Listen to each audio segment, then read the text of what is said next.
हाँ, तो प्यारे बच्चों, देखिए हमने अभी तक जो कुछ संख्या पद्धति के बारे में पढ़ा वो थी हमारी प्राकृतिक संख्याएं, पूर्ण संख्याएं, पूर्णांक, परिमेय, अपरिमेय, भाज्य, अभाज्य। अब आगे हम बात करते हैं इसके जो परिमेय संख्याओं में संख्या पद्धति जो है उस संख्या पद्धति में आपका एक नियम होता है घातांक और करणी का। तो उसमें क्या है, क्लास 9th में आपका सिर्फ घातांक का नियम दिया गया है। तो उस घातांक के नियम में किस तरह से किसी संख्या के ऊपर घात लगी है और उस कोई किसी के आधार बराबर होते हैं, किसी के घाते बराबर होते हैं, तो किस तरह इसको हम उनको हल करते हैं, तो वो चीज़ हम देखते हैं। देखिए, जब कभी भी हमारा कोई भी नंबर इस तरह से दिया यानी कि आधार एक जैसे हो और उसके ऊपर घाते भिन्न भिन्न हो और दोनों एक दूसरे के गुणे में हो, तो हम क्या करेंगे, ये जो घाते होती हैं, आपने ये नियम तो पढ़ा ही होगा कि जब भी हम किसी भी संख्या की गुणा करते हैं उसके ऊपर घाते लगी होती हैं, तो क्या होता है, हमेशा घातों की गुणा हो जाती है। जैसे ये हमारा है, ये भी ए है, तो क्या होगा, ए के घातों में हम ऊपर की जो हमारी घात m और n है इसको हम ऐड कर देते हैं। ठीक है, इसी तरह से अगर हम इसका उदाहरण लें तो क्या होता है, जैसे कि अगर हम बात करें, यहाँ पर कोई हम संख्या ले लेते हैं 2। ठीक है, 2 गुणे और 2 दिया है, एक के ऊपर घात 3 लगी हो, एक के ऊपर घात 2 लगी हो, या एक इधर 2 लगी हो इधर 3 लगी हो, तो हम क्या करते हैं, तो हम 2 की घात 3, तो इसको 2 की घात 3 और इधर 2 की घात 2 है, तो हम आधार को एक बार लिखेंगे और घातों को एक दूसरे से साथ जोड़ देंगे इस तरह से। अब क्या होगा, जब इसको हम हल करेंगे तो ये हमारा क्या हो जाएगा, 2 की घात 3 2 5, 2 की घात 5 हो जाएगा। अगर इसको हमें और आगे हल करना है तो 2 को हम 5 बार मल्टीप्लाई कर लेंगे और आपका आंसर आ जाएगा। जैसे 2 गुणे 2 गुणे 2 गुणे 2 गुणे 2, 2 दूनी 4, 4 दूनी 8, 8 दूनी 16, 16 दूनी 32। इस तरह से अगर संख्या हमारी दी होती हैं, आधार बराबर होते हैं और घाते भिन्न भिन्न होती हैं, लेकिन वो दोनों एक दूसरे के अगर गुणे में है, कोई भी संख्या हो अगर गुणे में है तो हमेशा उनकी घातों को हम जोड़ देते हैं। अगला देखते हैं, कभी कभी क्या होता है, कोई संख्या हमारी दी होती है तो घातों के ऊपर भी घातें दी होती हैं, तो हम क्या करते हैं, ऐसी संख्याओं में जो हमारी घातें दी होती हैं तो संख्या तो वही रहेगी, लेकिन जो घाते हैं ये एक दूसरे के गुणे में हो जाएंगी, यानी कि m इंटू n। ठीक है, तो जब इन घातों की हम गुणा करेंगे, अब पता नहीं यहाँ पे घातें हमारी क्या हो सकती हैं, तो इनकी तो हो जाएगी गुणा। अब जैसे कोई नंबर ले लें, नंबर हम लेते हैं 2 की घात, यहाँ पे 3 दे रखा हो और उसकी घात भी इन्होंने दे रखी हो, इस तरह से दे रखी हो, और 2 की घात पहले इन्होंने 2 दे रखी हो। ठीक है, फिर 2 की घात 2 और उसकी घात भी 3 दे रखी हो, तो हम क्या करेंगे, तो 2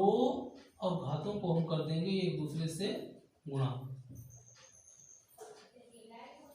तो इस तरह से हो जाएगा 2 की घात 2 तिया 6। अब हम इसको क्या करेंगे, अगर हमें इसका आंसर निकालना है तो हम सीधे 2 को 6 बार मल्टीप्लाई कर देंगे, 1 2 3 4 5 6। अब इसको मल्टीप्लाई करेंगे तो क्या, 2 दूनी 4, 4 दूनी 8, 8 दूनी 16, 16 दूनी 32 दूना 64। इसका हमारा आंसर आ जाएगा 64। ठीक है, अगला देखते हैं, कभी कभी क्या होता है, संख्याएं एक दूसरे के बटे में होती हैं, भाग में होती हैं, आधार अगर एक जैसे तो हम क्या करते हैं, आधार को हम एक बार लिखते हैं, और जो घाते होते हैं, चूंकि गुणे में घाते जोड़ी जाती हैं तो ये क्या है, एक दूसरे के भाग में है, तो भाग में घातों को हम घटा लेते हैं, इसका सूत्र हो जाएगा। अब इसको हम आंसर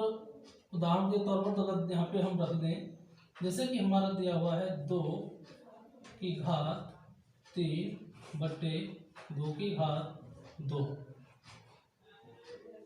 तो क्या होगा, अब हमें क्या करना पड़ेगा, आधार बराबर है तो हम इसको एक बार लिखेंगे और घातें जो हैं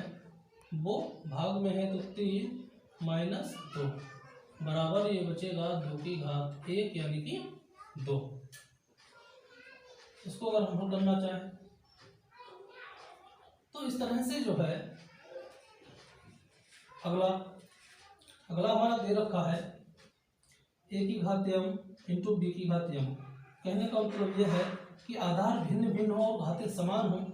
तब हम क्या करें। अगर हमारे आधार भिन्न भिन्न हो और घातें समान हो तो हम क्या करते हैं, उन संख्याओं को आपस में गुणा करके और घात को एक बार लिख देते हैं, यानी कि a इंटू बी की पावर m। अब दोनों के अगर हम मल्टीप्लाई करें तो ये तो हो जाएगा हमारा ए बी और इसकी पावर हो जाएगी ये m। अगर हम देखें जैसे हमें मान लिया यहाँ पे नंबर इन्होंने दे रखा है 3 की पावर 2 गुणे 2 की पावर 2, तो 3 गुणे 2 और इस पूरे की पावर कर देंगे हम 2, क्योंकि पावर समान है, आधार अलग अलग है तो कोई फर्क नहीं पड़ता चूंकि ये गुणे में है। तो 3 दूनी 6 की पावर हो जाएगा ये 2 बराबर हो जाएगा 6 गुणे 6 बराबर 36। इस तरह से हम किसी भी घातांक के नियम को हल कर सकते हैं। अगर आधार समान है m, जैसे आपका ये यहाँ पर ये दे रखा है, यहाँ पर भी ये दे रखा है, इसका मतलब ये है कि इनके आधार समान है। और जब आधार समान होते हैं तो और घातें भिन्न भिन्न हो तो हम क्या करते हैं, उस आधार को एक बार लेकर के घातों को जब गुणे में होती है तो हम जोड़ देते हैं। उसके बाद घातों के ऊपर भी जब घात लगी होती है तो घातों की हम एक दूसरे से गुणा कर देते हैं। उसके बाद अगर संख्या हमारी जो घातांक जो है वो अगर बटे में है या दूसरे के भाग में है तो भाग में क्या होता है, इनकी जो है घातें हमेशा घट जाती हैं।